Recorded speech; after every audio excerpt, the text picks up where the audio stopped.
ఎముక పటేలా బోన్ అంటాం. ఈ మూడింటి కలయికనే నీ జాయింట్. ఈ నీ జాయింట్లో ఒక కాంప్లెక్స్ ఉంటుంది. అందులో ఇంపార్టెంట్ మనకు ఈ ఏసిఎల్ అనే ఒక లిగమెంటు, దీని వెనకాల మీకు పీసీఎల్ అనే లిగమెంట్ ఉంటుంది.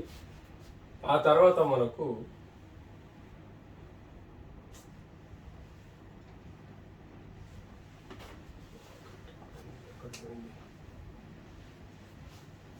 ఇందులో మనకు ముఖ్యంగా ఈ ఏసిఎల్ అనేది మనం మోకాలను ముందుకు జారకుండా పట్టుకునేది, పీసీఎల్ అనేది వెనకకు జాయింట్ జారకుండా పట్టుకునేది, కొలాటరల్ లిగమెంట్స్ అంటే రెండు మోకాలు యొక్క ఇన్నర్ సైడ్ కానీ అవుటర్ సైడ్ జారకుండా సపోర్ట్ ఇచ్చేది.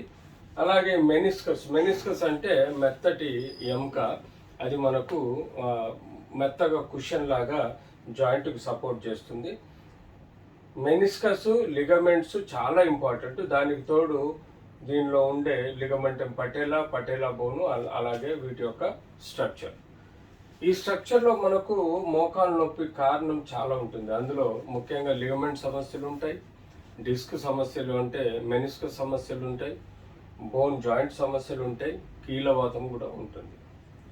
సో మోకాలు నొప్పులకు మనకు యూజువల్గా ట్రమాటిక్ అంటే దెబ్బలు తగలటం వల్ల వచ్చే సమస్యలు కొన్ని అయితే, రెండోది డీజనరేటివ్ అంటే ఒక వయసు పైబడిన వాళ్ళు 40 నుంచి 50 పైబడిన వాళ్ళల్లో ఎముకలు అరిగిపోవడం, అంటే ఇంజన్లో బేరింగ్ ఎలాగైతే ఒక ఏజ్ వచ్చిన తర్వాత అరిగిపోతుందో అలాగే మనిషిలో కూడా మోకాలు అరిగిపోవడం, తద్వారా పెయిన్ రావడం.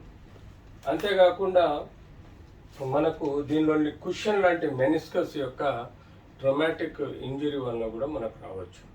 అంతేకాకుండా కొన్ని ఇన్ఫెక్షన్స్ అంటే బ్యాక్టీరియల్ కానీ, వైరల్ ఇన్ఫెక్షన్స్ కానీ, ఫంగల్ ఇన్ఫెక్షన్స్ కానీ, ట్యూబర్క్యులోస్ ఇన్ఫెక్షన్స్ వలన కూడా వచ్చే సమస్యలు. ఇంకా మనము ఇన్డెప్త్లో పోతే దీనిలో ఈ రోగ నిరోధక శక్తి ఏదైతే ఉంటుందో దాన్ని మనం ఇమ్యూన్ సిస్టమ్ అంటాం బాడీలో. ఈ ఇమ్యూన్ సిస్టంలో వేరియేషన్ రావటం వల్ల మనకు ఈ యొక్క జాయింట్ యొక్క ఆర్థరైటిస్ అంటే రుమటైడ్ ఆర్థరైటిస్ లాంటి సమస్యలు వస్తాయి. అంతేకాకుండా మనకు స్కిన్ డిజీజెస్లో సోరియాసిస్ ఇన్ఫెక్షన్స్ వలన కూడా మనకు కీలవాతం వచ్చే ఆస్కారం ఉంటుంది.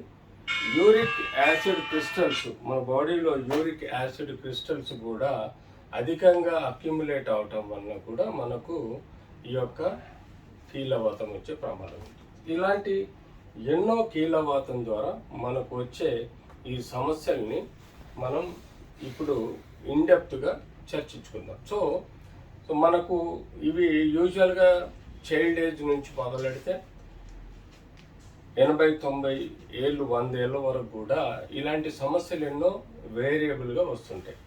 ముఖ్యంగా కీళ్ళ నొప్పులు ఎబో మిడిల్ ఏజ్ సమస్యలైనా మనం వీటి యొక్క రకాలు ఎప్పుడైతే చెప్పుకున్నామో ఆ ఇన్ఫెక్షన్స్ వలన కానీ, లేదా ఆ ట్రామా వలన కానీ, లేకపోతే ఇతరత్ర ఎన్నో కారణాల వలన కూడా మనకు చిన్న పిల్లల్లో, మిడిల్ వయసులో, పెద్ద వయసులో ఈ సమస్యలు వచ్చే ప్రమాదం ఉంటుంది. చిన్నపిల్లల్లో ఎలాంటి కీలవాతం మోకాల్లో వస్తుందంటే, యూజువల్గా ఆడుకుంటుంటారు పిల్లలు, దెబ్బలు తగులుతూ ఉంటాయి. అప్పుడు వాళ్ళు ఇంటికి వచ్చి పేరెంట్స్ చెప్పరు, భయపడతారు, దాచుకుంటారు. సో యూజువల్గా మోకాల్లో సపోజ్ కొంచెం బ్లడ్ క్లాట్ ఫామ్ అయింది ఆ దెబ్బ వల్ల, అది ఒక 2-3 డేస్ లోపల బ్యాక్టీరియల్ ఇన్ఫెక్షన్ అంటే సెప్టిక్ ఆర్థరైటిస్ లాగా తయారవుతుంది. సో అలాంటి సమస్యలు పిల్లల్లో మనం ఎక్కువ చూస్తాం. అంతేకాకుండా పేరెంట్స్ వలన వచ్చే రోగ నిరోధక వ్యాధులు ఏవైతే ఉంటాయో అవి రుమటైడ్ ఆర్థరైటిస్, వాటి వలన కూడా పిల్లల్లో కీలవాతం వచ్చే, మోకాల్లో కీలవాతం వచ్చే ప్రమాదం, దాన్ని రుమటైడ్ ఆర్థరైటిస్ అంటాం. ఇది వాళ్ళ పేరెంట్స్ నుంచి హెరిడిటరీగా వచ్చే కీలవాతం. అంతేకాకుండా చిన్నపిల్లల్లో మనకు ఇమ్యూన్ డిజీజెస్ ఏమైనా వేరియేషన్ ఉంటే ఈ కీలవాతం మనకు వస్తుంది. సో ఇప్పుడు అలాగే మనము సపోజ్ ఆస్టియోపోరోసిస్ అంటే పూర్ కంట్రీస్లో, పూర్ చిల్డ్రన్లో ప్రాపర్ న్యూట్రిషన్ లేకపోవటం వల్ల కూడా రికెట్షియా డిజీజ్ అని ఒకటి, విటమిన్ డి, కాల్షియం తక్కువ ఉండటం వల్ల వాళ్ళల్లో, పిల్లల్లో న్యూట్రిషన్ డెఫిషియన్సీ వల్ల కూడా మనకు రికెట్షియా అనే డిసీజ్ కామన్ గా చూస్తూ ఉంటాం. సో ఇలాంటి రికెట్షియా డిసీజ్ వలన కూడా చిన్న పిల్లల్లో వస్తుంది. సో అలాగే మనకు మిడిల్ ఏజ్కి వచ్చేసరికి యూజువల్గా ట్యూబర్కులోసిస్ అనే వ్యాధి కూడా ఎఫెక్ట్ అయ్యే ప్రమాదం ఉంటుంది. ఎట్లయితే టీబీ ఊపిరితిత్తులలో వస్తుందో అలాగే ఆ బేస్లై మనకు బోన్స్ జాయింట్స్లలో కూడా ఇన్ఫెక్ట్ అయ్యే ప్రమాదం ఉంటుంది. అంతేకాకుండా ట్రామా వలన కూడా వాళ్ళలో జాయింట్ చుట్టూ ఉండే ఫ్రాక్చర్స్ అవటం వల్ల కూడా మోకాల్లోకి నొప్పులు వచ్చే ప్రమాదం ఉంటుంది. అలాగే ఎర్లీ డీజనరేటివ్ చేంజెస్ అంటే 30, 35, 40 ఏజ్లో యూజువల్గా ప్రొఫెషనల్ డ్యామేజ్ వలన కానీ లేకపోతే ట్రామా వలన కానీ జాయింట్లో ఇంజురీ అయినప్పుడు సాఫ్ట్ బోన్ ఏదైతే ఉంటుందో అది డ్యామేజ్ అవ్వడం, అరిగిపోవడం వల్ల కూడా మనకు early degenerative osteoarthritis, rheumatoid arthritis, అలాగే మనకు సోరియాటిక్ ఆర్థరైటిస్ రావచ్చు, అలాగే మనకు గౌటీ ఆర్థరైటిస్ మోకాలు రావచ్చు. ఇలా మనం ఎన్నో రకాల కీలవాతం చెప్పుకునే విధంగా మనకు మిడిల్ ఏజ్ నుంచి కూడా ఎల్డర్లీ ఏజ్ వరకు మనకు ముఖ్యంగా ఉంటుంది. కానీ ఎల్డర్లీ ఏజ్లో మనం ఎక్కువగా ఈ రెండు ఎముకలు ఇంజన్లో బేరింగ్ అరిగిపోయినట్టుగా లోపల మెనిస్కస్ కార్టిలేజ్ అరిగిపోవటం వల్ల ఎముక కూడా అరిగిపోయి డ్యామేజ్ అయ్యే ప్రమాదం ఉంటుంది. కాబట్టి ఎల్డర్లీ ఏజ్లో డీజనరేటివ్ ఆస్టియోఆర్థరైటిస్ అనేది మనం కామన్గా చూస్తాం. సో ఇలా ఎన్నో రకాల మోకాలు నొప్పులు, అలాగే లిగమెంట్స్ ఇంజురీ, అలాగే మీకు బోనీ ఇంజురీ, అలాగే ఫ్రాక్చర్స్, అంతేకాకుండా చుట్టూ స్ట్రక్చరల్ చేంజెస్, ఇలాంటి ఎన్నో ఇష్యూస్ కారణంగా కూడా మనకు మోకాలు నొప్పులు వస్తాయి. సో పర్టికులర్గా మీరు ఎక్స్రే, సిటీ, ఎంఆర్ఐ అండ్ కొన్ని రక్త పరీక్షలు చేసుకొని కన్సర్న్ ఆర్థోపెడిక్ సర్జన్ని కలవటం వలన మీకు పర్ఫెక్ట్గా డయాగ్నోసిస్ అయి పర్ఫెక్ట్గా ట్రీట్మెంట్ జరుగుతుంది. ఇలా మీరు ఈ మోకాలు యొక్క నొప్పులకు కారణాలైన రకరకాల సమస్యల్ని మనం చర్చించుకున్నాం. నెక్స్ట్ క్వశ్చన్ సార్, మోకాలు నొప్పులు ఎందుకు వస్తాయి, వాటిని ఎలా తగ్గించుకోవాలి వస్తే ఇప్పుడు వచ్చిందండి కవర్ సార్, ఇప్పుడు చెప్పేసిన క్వశ్చన్ ఆన్సర్. మోకాలు అరిగిపోవడానికి కారణం ఏంటి? మూడోసారి ఇది.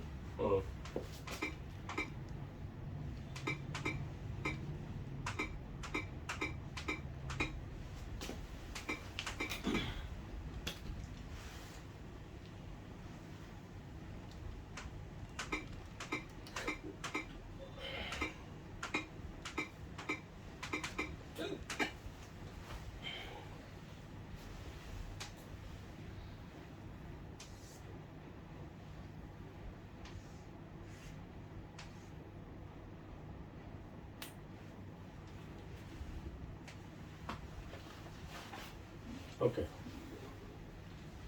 కంటిన్యూషన్ ఉందా? అవును సార్. మోకాలు నీ జాయింట్ ఒక హింజ్ జాయింట్ లాగా మన బాడీలో మోస్ట్ వెయిట్ బేరింగ్ జాయింట్గా మనం పరిగణలో తీసుకోవాలి. మన 80% బరువు మోకాలు మోస్తుంది. Most active part of our లైఫ్లో మోకాలు పనిచేస్తుంది. కాబట్టి మోకాలు ఎక్కువగా వేర్ అండ్ టియర్కి అంటే ర్యాపిడిటీ అంటే మనం ఇంజన్లో ఎలాగైతే బేరింగ్ ఇనిషియల్గా 10 ఎలా ఉంటుందో అలా 10 సంవత్సరాల తర్వాత చూస్తే ఇంజన్ లోని బేరింగ్ అరిగిపోవడం అనేది సర్వసాధారణం, ఎందుకంటే వేర్ అండ్ టియర్ ఎక్కువ ఉంటుంది. సో అలాగే హ్యూమన్ బాడీలో కూడా మోకాలు అనేది మోస్ట్ యాక్టివ్ జాయింట్ కాబట్టి వేర్ అండ్ టియర్ అంటే దాని యొక్క యాక్టివిటీ వలన మనకు లోపల ఉండే కార్టిలేజ్ కానీ అలాగే మెనిస్కస్ కానీ అరిగిపోవడం, ఆ తర్వాత ఎముకలు కూడా మెత్తబడడం, అరిగిపోవడం, దాని కారణాలు మనం చెప్పుకుందాం. సో యూజువల్గా మోకాలు అరిగిపోవడం అంటే degenerative osteoarthritis of knee joint అనేది మనకు యూజువల్గా 40-45 ఏజ్ తర్వాత మొదలవుతుంది.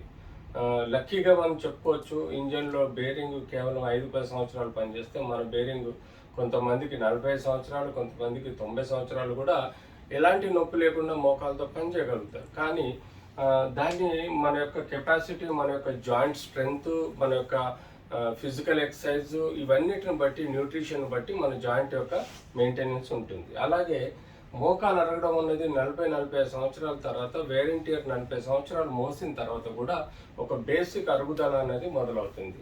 యూజువల్గా చిన్న పిల్లల్లో కానీ లేకపోతే మిడిల్ ఏజ్లలో మోకాలు అరిగిపోవడానికి కారణాలు ఎన్నో ఉంటాయి. అంటే ఇన్ఫెక్షన్ వల్ల కూడా కారణం కావచ్చు, లేదంటే ఇంజురీస్ వల్ల కూడా కారణం కావచ్చు. ఇలాంటి ఇంజురీస్ వల్ల కూడా మోకాల్లోని మెత్తటి ఎముకలు దెబ్బతినడం, అరిగిపోవడం అనేది possibility below 45 age. But above 45 age అనేది బట్ న్యాచురల్గా వేర్ అండ్ టియర్ వల్ల ఎముక అరగడం మొదలవుతుంది.